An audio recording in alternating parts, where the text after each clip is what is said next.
वडोदरा में शान से मनाया गया 80वां स्वतंत्रता दिवस। वडोदरा में 80वां स्वतंत्रता दिवस जिला स्तर पर पूरे उत्साह और देशभक्ति के साथ मनाया गया।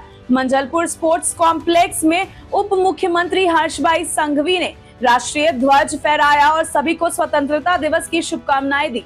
इस अवसर पर जिले के उत्कृष्ट कार्य करने वाले 56 कर्मचारियों, खिलाड़ियों और नागरिकों को प्रशंसा पत्र देकर सम्मानित किया गया। उप मुख्यमंत्री ने कहा कि 80वां स्वतंत्रता दिवस केवल उत्सव नहीं बल्कि विकसित भारत @2047 के इस लक्ष्य को हासिल करने के लिए अगले 20 वर्षों की योजना बनाने की प्रेरणा है। उन्होंने गुजरात में जल संरक्षण, उद्योग, निवेश और रोजगार के क्षेत्र में हुए कार्यों का उल्लेख किया। उन्होंने बताया कि पिछले 5 वर्षों में 7,403 रोजगार मेलों के जरिए 6.54 लाख से अधिक युवाओं को रोजगार मिला है।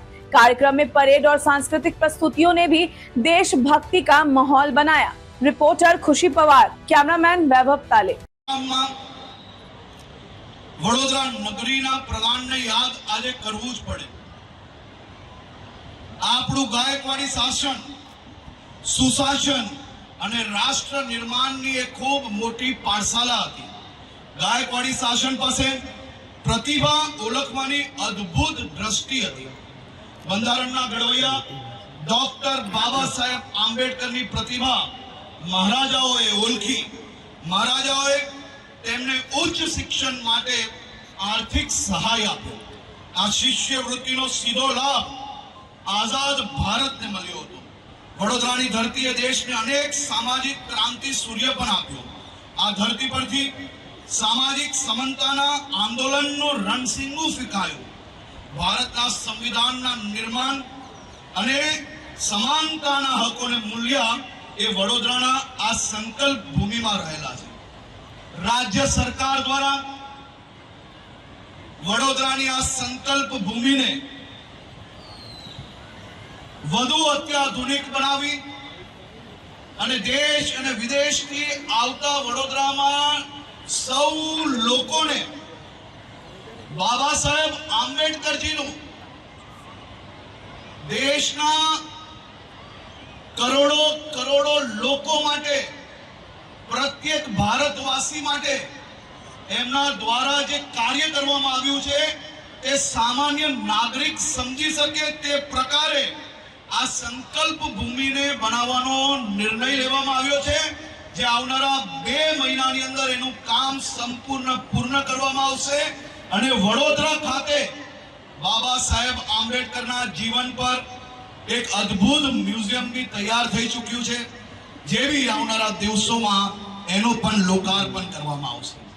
પ્રખર રાષ્ટ્રવાદી અને યુગ પુરુષ મહર્ષિ અરવિંદ ઘોષને યાદ કર્યા વિના આજે આઝાદીના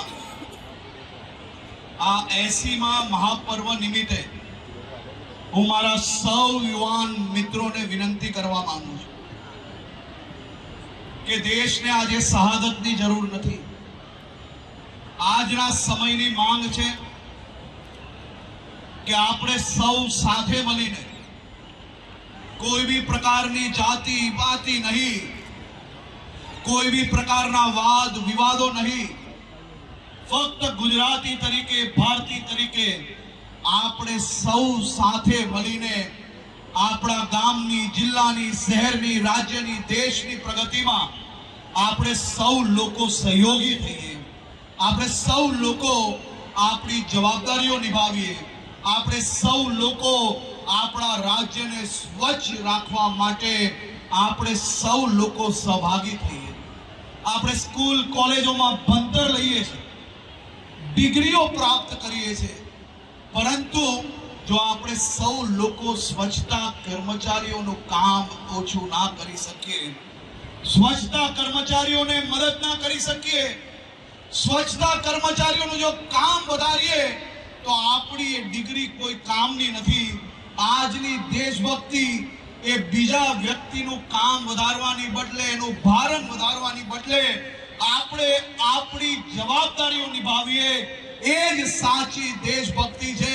રોડ રસ્તાને સાફ રાખીએ, આપણી પોતાની જવાબદારી નિભાવીએ, આપણા રાજ્યને, આ દેશનું સૌથી સ્વચ્છ રાજ્ય બનાવીએ તેવી જ આપ સૌને હું શુભકામનાઓ આપું છું.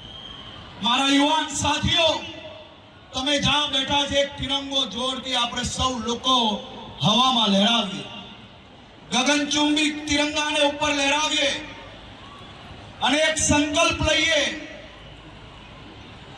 કે હું કોઈ બી પ્રકારના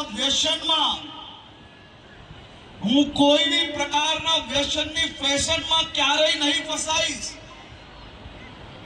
હું મારા મિત્ર, મારા પરિચિતોને ક્યારેય જો ડ્રગ્સની લપેટમાં આવ્યા હશે તો એને બહાર લાવવા માટે સૌથી પહેલા એના પરિવારને જાણકારી આપીશ અને પછી જો ના સુધરે તો પોલીસ સ્ટેશન તક જઈને બી હું મારા મિત્રને બચાવવાની પ્રયત્ન કરીશ.